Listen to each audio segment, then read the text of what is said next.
you. I've been told that several years. First of all, let me give apologies for Sharon. Sharon's out in California, as I told Ken. You know, it's one of those things that in business, customers sometimes think that an issue is very big, even though it may not be as big. And so Sharon, as the CEO, needed to do a little TLC for the customer, so she left last night, so she sends her regrets. So, you know, what I'd like to do is talk a little bit about why Sharon and some of the other people that were introduced hosted this breakfast for one reason. Because after all, we're here for one reason, and that is to support Ken. I mean, that's what brought us here. But, you know, we talked about it when Sharon and I talked about it, and I'm a board member on her company, and we talked a lot about this company has grown over the last 3.5 years. I was talking about it's grown from $11 million to $80 million. Tremendous growth. And it's located right here in Leesburg. And I'll tell the story because Sharon's not here and she'd be embarrassed.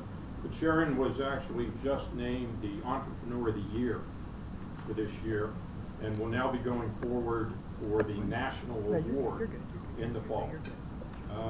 So it's just a tremendous honor for the company.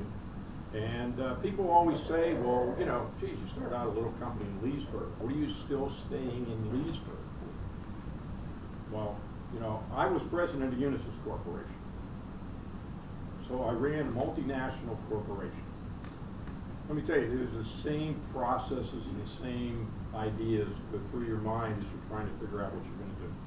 When Sharon looked at her growth and she looked at where she wanted to be, and she could move anywhere she wants to move, there's a couple things you look at.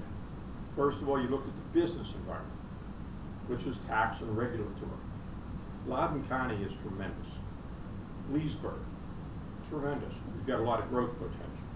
More importantly, the company has grown employee-wise from 40 employees to 1,483.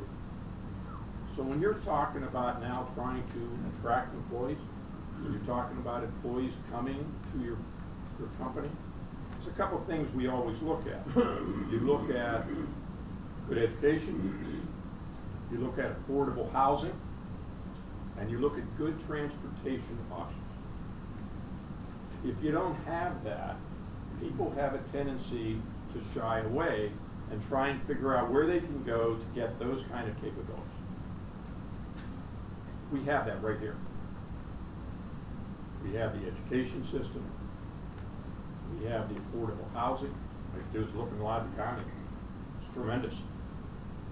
And more importantly, because of our friend Ken Reid, we now have some transportation options that I believe we would not have had.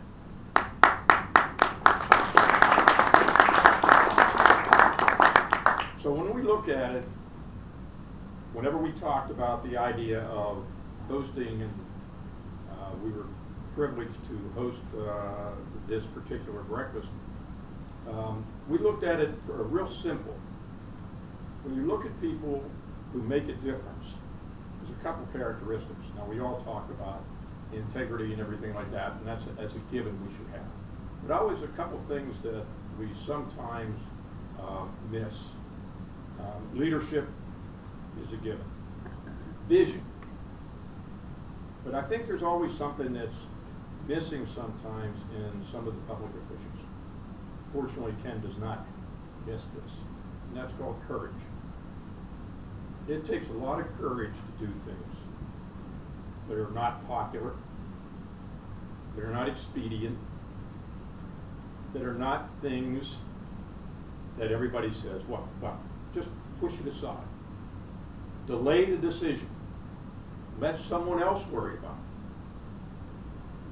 it. Take certain individuals to stand up and have the courage and say, no, I'm going to make that decision. So please join me in thanking Ken Reid for having that courage.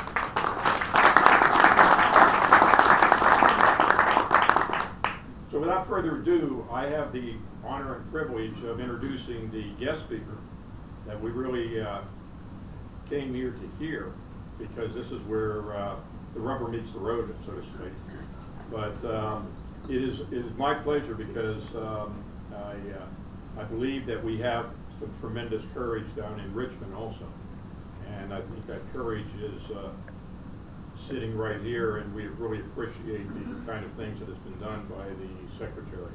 So without further ado, let me introduce the Secretary of Transportation, Sean Connaughton.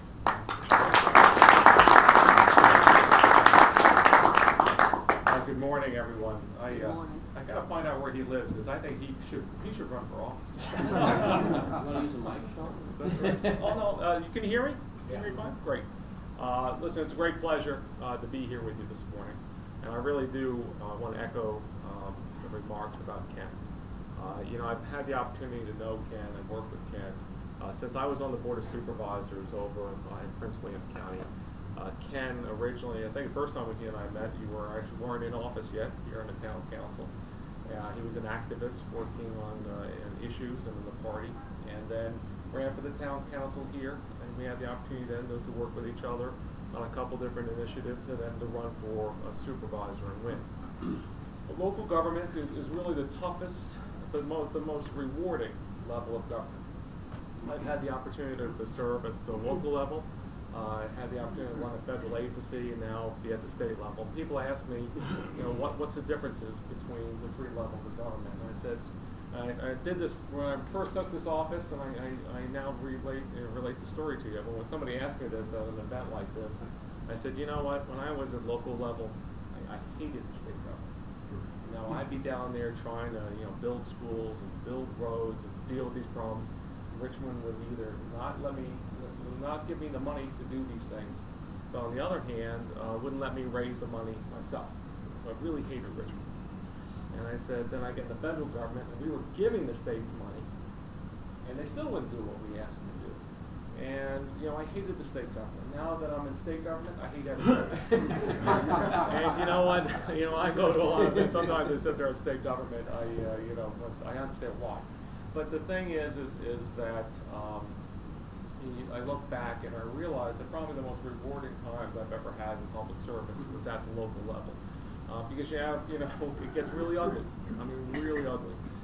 It doesn't matter what some of the things that happened last night with you all, things when you're dealing land use issues. It really hit me one time when we had a land use issue in Prince William County.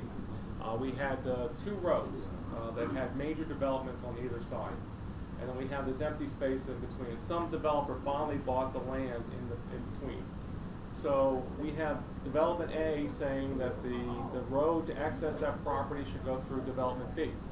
And we had all the residents for development B said all the road to access this property should go through development A. So one night we had about 200 people show up. And we had 100 from development A saying go through there, and put them through the other development. We had 100 people from development B saying, and I just sat there and realized this is a perfect example about local government, because no matter what you do, half the people are going to hate you. And it just happened in that case, we figured out that when we originally did do the plan for this, that we made bigger roads in development A and sent the project through there. But that's what local government's about. I mean, it's about making tough decisions. It's about doing the right things for your communities. And really Ken has done that on so many different issues and so many different projects, but particularly with this issue on Metro Rail. Listen, I recognize it's a very difficult decision for Loudoun County, for anyone who wants to get into this. Prince William County, which we've looked at trying to get into the Metro system and get Metro out there, quite honestly, we couldn't figure out how to make it happen just when I looked at the costs involved and trying to work with Fairfax County and all, because unfortunately where the Metro would make sense in Prince William County would be coming down the Route 1 corridor, where we didn't have some of the opportunities for development, and we have much older communities. Here you have the opportunity to bring Metro Rail out. That'll not only provide you service into Washington, but really what's now the new core of business activity in the Washington region. For 20 years, I think this number I think is still correct, that over the last 20 years, 80% of job growth in the Washington region has been here in Northern Virginia. And this Metro Rail is going to end up being the spine of that growth where it's already occurred and the growth where we're going to see it occur in the future. And so it took a lot of courage for Ken to actually step up there and to vote for this. And one of the things, though, is very interesting is I can tell you, I'm not going to name them, but I had conversations with every supervisor on this on the Loudon board about the Metro Rail project. I had several of the opponent people who voted against it tell me, well, you know what, it's the right thing to do, and I agree we need it, but I'm not going to vote for it. Okay. But on the other hand, I had someone who told me he wasn't going to vote for it, and we started laying out the issues and the pros and the cons, and how do we address the concerns that addresses the concerns here of the citizens that he represents and the citizens of the county. And you know, Ken really waited, and he really did the responsible thing. It says a lot about him as an individual. It says a lot about him as a political leader. And there's people like Ken that you need in the political system today. All you got to do is look at what's happening over in Washington to understand we need people of character and people who will stand up and do the right things. And from years from now, when people see this Metro Rail out there and they're using it and they see the very, very positive things it's had for their community, you know, people are going to look back and remember people like Ken for what he did. So, Ken, thank you very much for what you did. Now, I'm just going to talk to you a little bit about transportation and about what's happening first with the new money that we have coming because of the bill that was alluded to before. Also talk to you about where Metro Rail is. Obviously, it's been in the newspaper recently. And then open up with any questions you may have. But first, let me just start about what happened this year. It was really a historic event for the state. We have spent the last 3 years working in Richmond to get a consensus on the deal with the transportation funding problem. It's a problem everyone recognizes existed. I mean, it's a problem, though, that was a crisis that was heading into a calamity if we didn't do something so soon. Starting in 2002, the state started to do something we call crossover. Virginia is a maintenance first state, and we have dedicated fees and taxes that go into the Commonwealth Transportation Fund. We get no general revenues that go to transportation. So essentially, the money that's coming into transportation stays in transportation. And we have two accounts. We have a maintenance and operations account. We have a capital account. The capital account essentially was fairly robust because of the types of fees and all that go into it. But the maintenance account is 85% of the gas tax went into the maintenance account. Starting in 2002, because the state law says that we have to put money first in maintenance before we put it into capital expansion, we started transferring money from our capital account over to our maintenance account. Started in 2002, got up to $450 million this year, heading up over $500 million. Essentially, we're about to run out. By 2017, there would be no state money left in our capital account. And essentially, that would mean that we would potentially start to lose our federal match money for the money that we get from the federal government for the Federal Highway Trust Fund. So we had this, and we had this issue about how do we end up addressing this shortfalls that we're having, deal with the fact that, just to think about this, over the last 10 years, over $2.5 billion of capital money that should have been out building roads and other infrastructure ended up not going out there, actually went out to maintenance. So we have this now capital deficit. And then also deal with the problem with the gas tax, and the gas tax continuing to go down. And in fact, if you just look at inflation, our gas tax is only worth about 45% of what it was 25 years ago. But the bigger problem is what we're seeing happening with cars becoming much more fuel efficient and the introduction more into alternative fuel vehicle cars. This year is a perfect example of what our challenge was.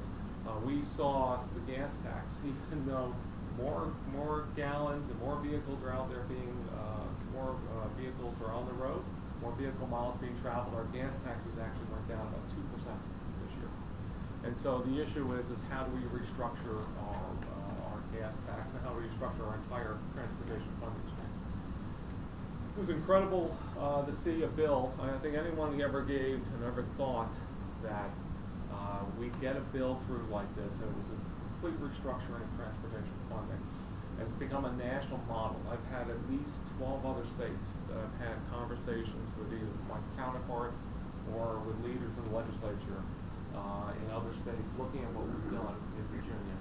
But anyone ever thought that we put a bill in, the first time anybody saw it was the day the General Assembly started. It's a 45-day session, so it's a short session. It's a last year of a governor's term, and then it was an election year.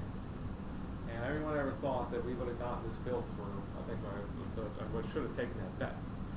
We weren't quite sure, especially since we had a couple near-death experiences when we had redistricting show up and Medicaid, and there was just all other kind of interesting things happening in Richmond. But we got this legislation through that really will ensure that we have deal with these deficit issues and more money going into capital, and then most importantly, the people up in Northern Virginia, there's a regional component to it that will provide around $350 million more per year that will stay in Northern Virginia.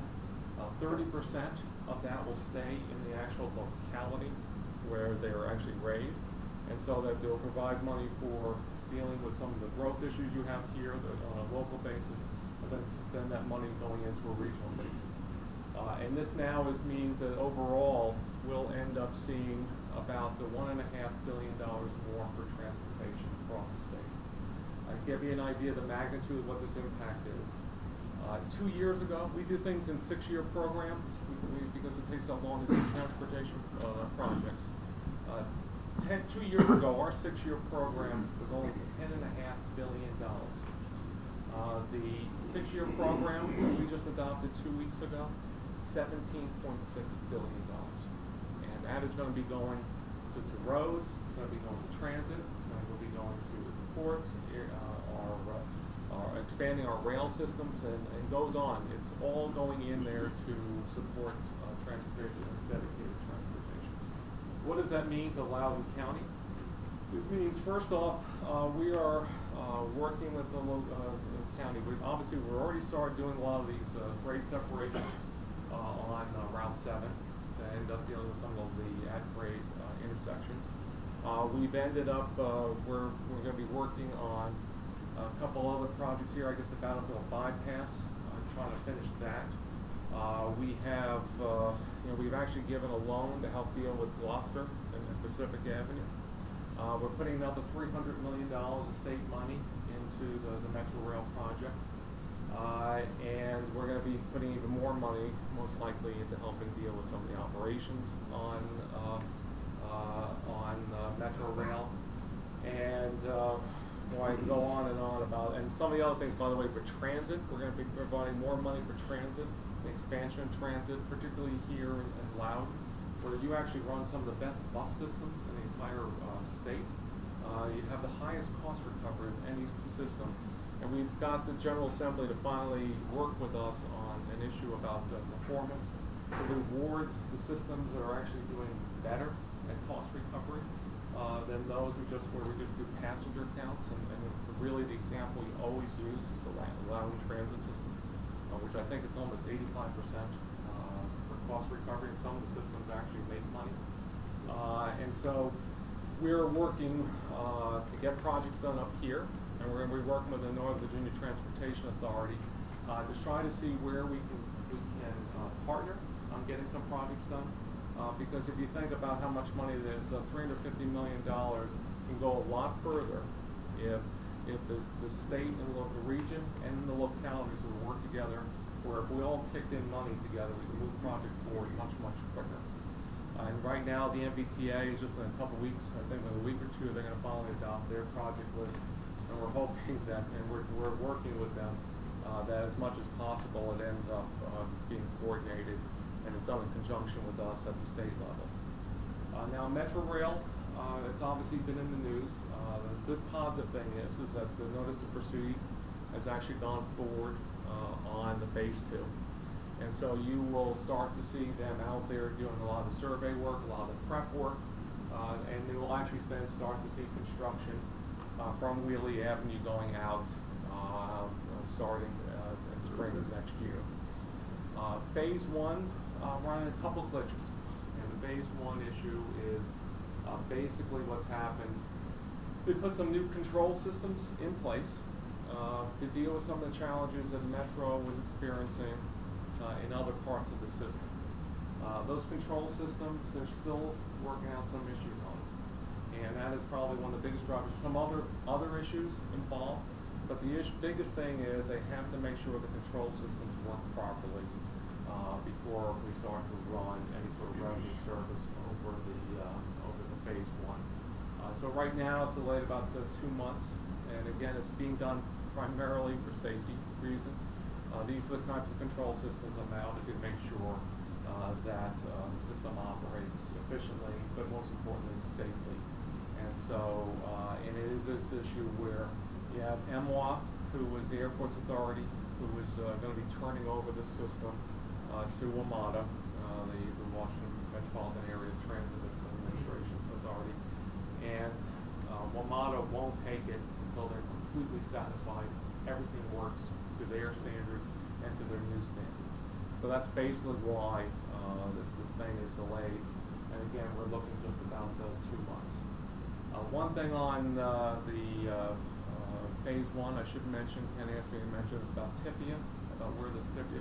A big, obviously, concern for all of us is to make sure that we get the best financial package possible so that the tolls remain as low as possible. We have an application in, actually it's the Airports Authority, Fairfax and Loudoun have an application in to get TIFIA. Essentially been assured we're going to get TIFIA. The challenge is, it's obviously it's bureaucracy, but it's a change in how you did these TIFIA loans. Essentially a TIFIA loan is where the federal government loans the money at a very, very low interest rate to enable projects to move forward.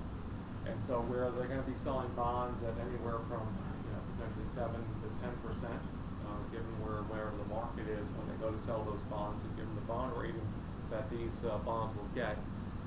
The challenge is that the TIFIA loans, much longer loans, lower interest rates, and that it really enables the project to move forward in a much better, much stronger financial position. Unfortunately for timing, they changed the entire process for processing these loans. It used to be, the old system was, everyone once a year, anyone wanted to build a project, wanted to get a TIFIA loan, you'd put in a proposal to the U.S. Department of Transportation. And then the U.S. Department of Transportation will go through and say, okay, I'm picking these projects. And you're invited to submit full application. And it was great for states like Virginia, because we usually not invited to submit loans. We actually are the largest recipient right now of TIFIA loans in the entire country. That's because when we submitted an application, we were able to move those projects forward with or without the TIFIA loan. And so when we put we put in a proposal in, and we got asked to actually apply, we would be able to close the deal. What started happening was the U.S. Department of Transportation started they would ask people to apply, and when they actually started going through the financials of these real applications, they started saying, wait a second, a lot of these projects that were asked to apply really can never get to close under the terms that they were actually at least assuming they're going to move a project forward. So in the middle of all this, we sort of have a general understanding that we're going to get TIFIA. They submit, they start to actually try to move forward on getting the application in and all that, and the federal government changed how they do the processing, and essentially now said, if you want to apply, you have to actually show us all your financials and all that. So we had a little bit of a different change in the process. Now we have an application in, the application's being processed. There's different issues that have come up about some of these particulars about the financing, but it really is on track to get a very, very good TIFIA loan, which will really take an enormous burden off the Dulles Toll Road.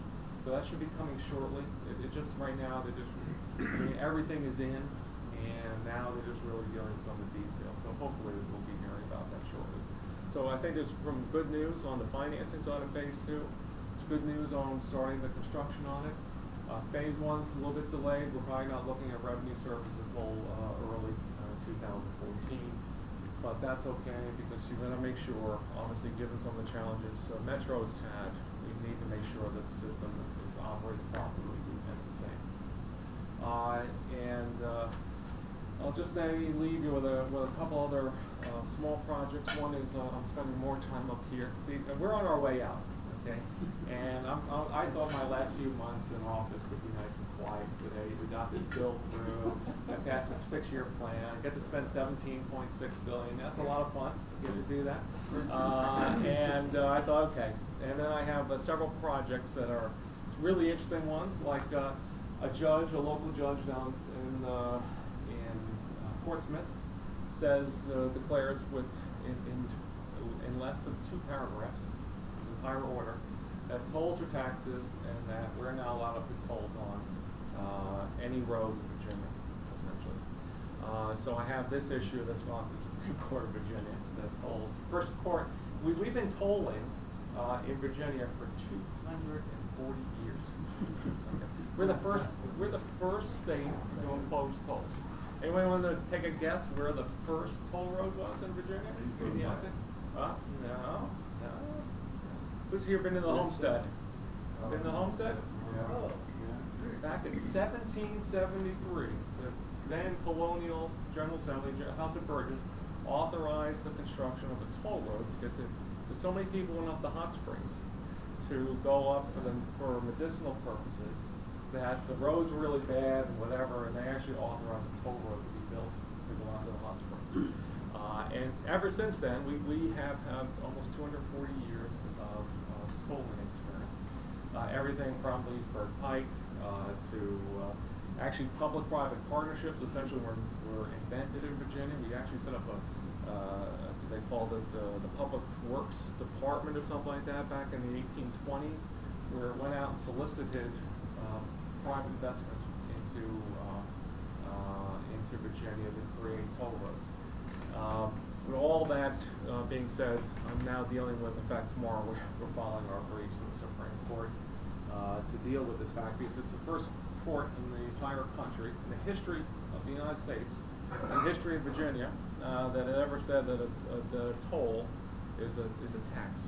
And so we're hoping that the Supreme Court will uphold the fact that tolls are not taxes, they're user fees. Because in my mind, if you're paying a toll, you are obviously using that road. But that is one of the things that's keeping it busy. And then up here, we have a little thing called the Bi-County Parkway. I don't know if anybody's heard about that. And which is a road that's been on Prince William County and Loudoun plans for 20-something years. And essentially will connect 66 to Route 50, and then eventually connect it into some of the roads up here to up to Route 7. We view this road as critical for dealing with the growth, particularly in southeastern Loudoun County.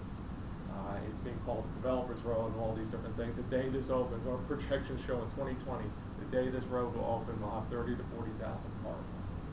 Right? That means it's not a developers road, it's a development road, because the issue is that there's so much traffic now coming down on Route 15, Route 659, onto Route 50 and all, that we have to deal with this, particularly because the only roads that run down through that area now run through the Manassas battlefield, and we can't do anything with those roads. So we have two-lane roads that carry 28,000 cars right through the heart of National Park.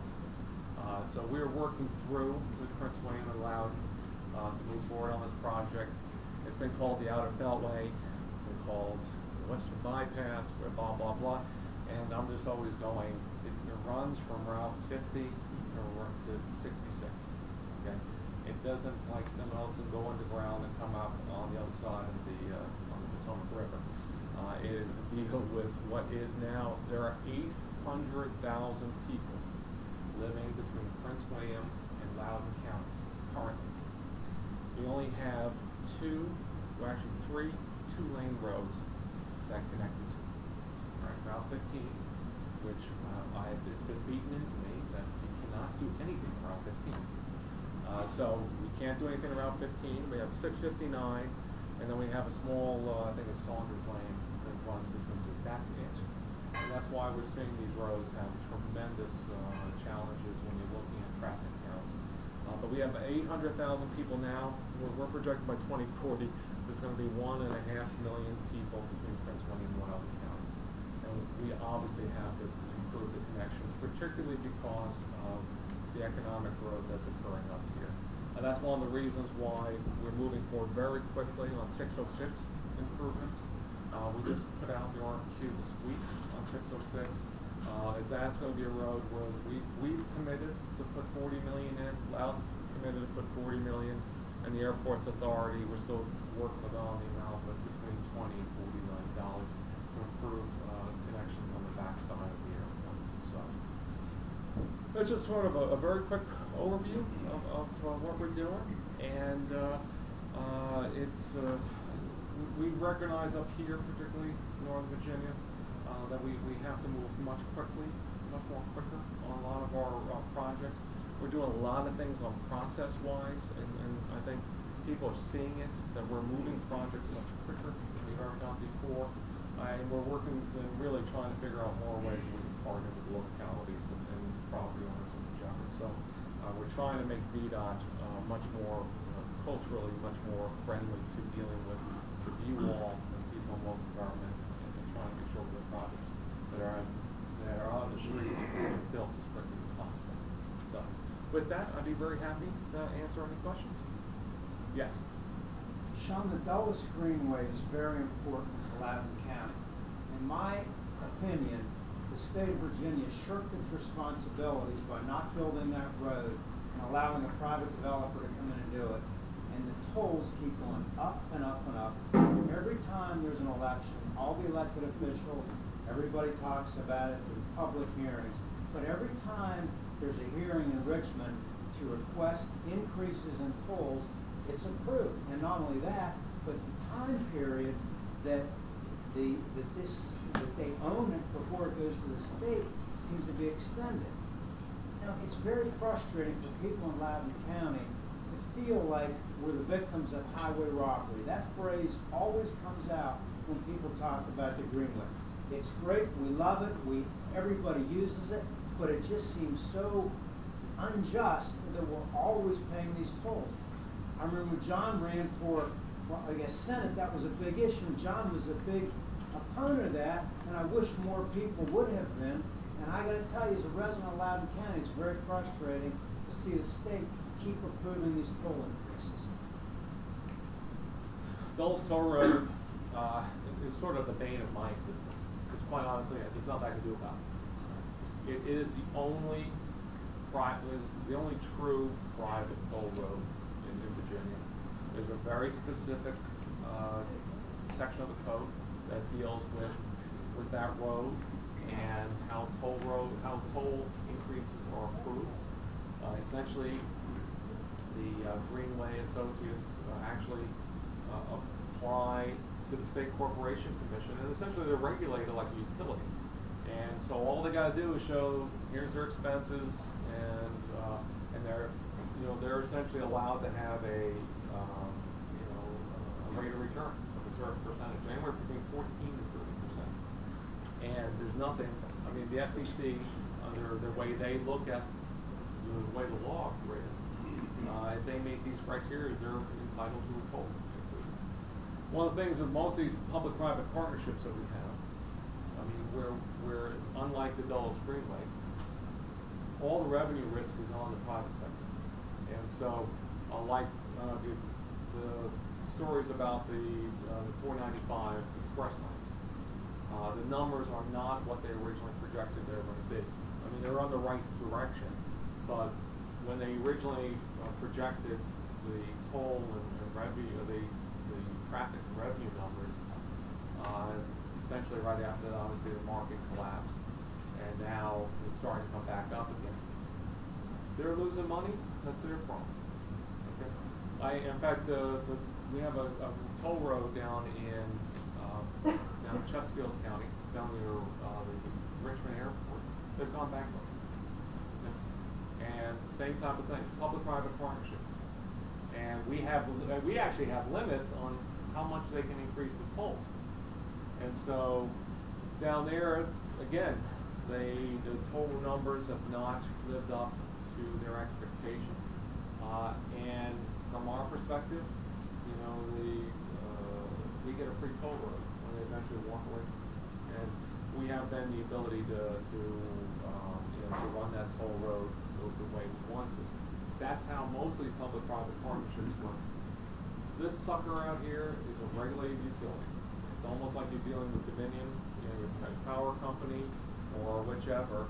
And so, I mean, one of the challenges we've run, Joe May had asked us to run numbers. We went in and took a look at the debt on this, about whether the state could take it over, potentially at lower interest rates and whichever. And the Greenway is has such a high debt limit. That's really what's That's driving because it keeps getting sold. Yeah. And every time it's sold, the basis goes up, so then they can make the argument. Yeah, and you know, and where's it going? That's really, I work for the Greenway, and that's not accurate. I'll be happy to discuss with you, it's simply not accurate. The acquisition by Macquarie was not levered up, you know, on the back of the Greenway. Any other questions before I get I would just, and if I could just clarify, Greenway's never made any return to the investors. No return. Zero. You guys talk. Sorry. Sorry, Mr. Secretary. Is there anyone else? Perfect timing, and I have the opportunity. Should I introduce you? if you want? I'll introduce you. All right. Well, first off, obviously, I was saying some very positive things about Ken, but Ken, you've lived here about 20-something years? How long have you been In Loudoun County. in Loudoun County? So he went to school up in Rutgers, then went to school in Missouri, University of Missouri. Was very active in the town of Leesburg and also in some of Loudoun County, some of the boards and commissions. Ended up running for the town council, served 1.5 terms until he ran for the board of supervisors. And it's my great pleasure to introduce your supervisor, Ken Reid.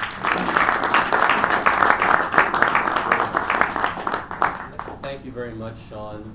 I want to also thank Jim McGuirk for that wonderful speech. Really appreciate that. Thanks, Sharon, for us. Another of our sponsors just came in. I want to introduce this gentleman, Vito Germanario and Kilville Ruhana with Glass Project Resources. Say hello. Okay. They're moving their buildings. They're moving their office to Loudoun County in Sterling in the next couple of months. Is that right? Yes, sir. Good. And he's one of my Facebook buddies. So thank you very much. I just want to take you back about a year and a month ago to what was going on the Loudoun board and give you some inside information that a lot of people may not realize of what was going on and what brought me to this situation where I had been literally in 2002 to 2006 paid by people to oppose the Metro Rail project. And I was against it. I wanted to see a bus rapid transit hot lane proposal for the toll road instead. It was pretty much pushing a rock up a hill. I mean, pretty much phase 1 was going to happen. I had pretty much lost track of the issues after 2008. So when I ran for office, the only thing I knew there was concern about this project labor agreement. There was concern about the fact that the Airports Authority Board wanted to put the rail station underground, which was going to cost a lot of money. I wasn't really getting a lot of questions about it when I was going door to door. When I got elected, I started looking back through my old material, and I saw some things that really concerned me. So during our review period on Metro, we were given this. In 2007, there was an agreement signed by the Prince William and Fairfax boards that would allow each of us a 90-day review period after preliminary engineering is to either opt in or opt out. So Fairfax County, a lot of people forget, was going through the same thing. But I was dredging up all this stuff about Metro, and I sort of was the face of the opposition. And there was a strong opposition effort in the county, a lot of concern about the cost and utility and all this other stuff. And it was only really towards the middle of June that we started getting into the financing. And that's when the service district concept came into play, where we discovered that through the 2007 funding law, which was shot down by the courts, there was this provision that was still allowed So you could set up a service district for a transportation project and not just pay for the construction, but also the operating and maintenance. And so this tax district started to come into play, and Sean Williams, deserves a lot of credit for coming up with this tax district plan, where literally everybody in this district were commercial property owners. There were maybe a few residences, and of course any residential built at the Route 28 and 606 and 772 station would essentially pay this tax as well. So our finance people came up with this thing to help us pay for our share. And I looked at this, and at the same time, I was getting a lot of mail from constituents in Leesburg, including Republicans, because first I was hearing only from Democrats, saying, why are you against this thing? What is your problem? I mean, we want this in Loudoun County. We want this. And then the Leesburg Town Council adopted a resolution supporting it on, I think, a 5-2 vote. The mayor and one of my closest political allies, Tom Dunn, voted against it. So tax district came into play, and I basically, indicated to Chairman York and others that I would vote to opt in if this looked viable. But I had some concerns because one of the problems with Metro is that for the last 20 years, Loudoun has had a sweetheart deal that we've been able to collect a tax on gasoline to pay for our mass transit and transportation needs. We collect about maybe 8 or 9 million a year, and 1.5 million of that is used by the town of Leesburg. So Leesburg's going to lose money in 2019 when Metro came into Loudoun. So I talked to Sean, we figured out ways of helping Leesburg get through this. And so I indicated I was going to opt in. And I didn't make this secret. I decided I was going to let the media know about it, I was going to let my constituents know about it, and of course I was going to let people in the opt-out group know about it, and they were not very happy. So after talking to the chairman, that last week in June came, and it was like a week before the vote, and I remember going before the Loudoun County Republican Committee, and people were just coming up to me saying, what the hell are you doing? You're flipping on us. Why are you doing this? And I explained how the tax district was going to work, that the residents of the county are not going to have to pay for this. They're not, okay? And, the people want this thing, and, even though I'm against this thing personally, I'm not going to keep them from having Metro. They didn't understand that. So, week before, there was a fundraiser which Vito and I were at the Secy House for Mr. Ramadan. The governor was there, and my colleagues came up to me and said, Ken, don't forget, we got your back. We got your back on this. The people, the 3 or 4 who were in favor of Metro. So, that weekend before the vote was probably the worst weekend of my life. I don't know if you've ever been in this situation, but I certainly haven't. I mean, I've only been in elected office for 5 years. But the Friday before the vote, I was presented with a petition from longtime supporters saying, if you vote to opt in, we're never going to support you again. We're going to try to work against you. Right before I had to go to synagogue that night. And that weekend, I had to turn my phone off. The text messages, the emails, the calls were unbearable. Unbearable. So Monday came, and I had a call from Frank Wolf.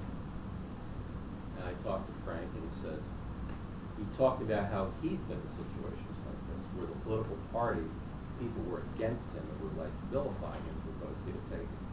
He told me to read Profiles in Courage, and I picked up the book and I read it, and it wasn't, I read it in college, political science, okay? And I read it, it was good reading, but still, I mean, the number of calls I was getting now from Leesburg residents saying, I'm going to put $100 in to, work against you, whatever. Okay? And so the vote came on Tuesday, and they started with me to keep the pressure off, and I voted and so forth, and I avoided the media like the plague, and I didn't want to get into any kind of media stuff. And I got, back to my office, and cell phone rang, and it was the governor calling me to thank me for the vote, and I was getting a lot of thanks. I was in the restroom at the time when the governor called me, I left the restroom, and I put in my 2 cents for TIFIA. We got to get TIFIA.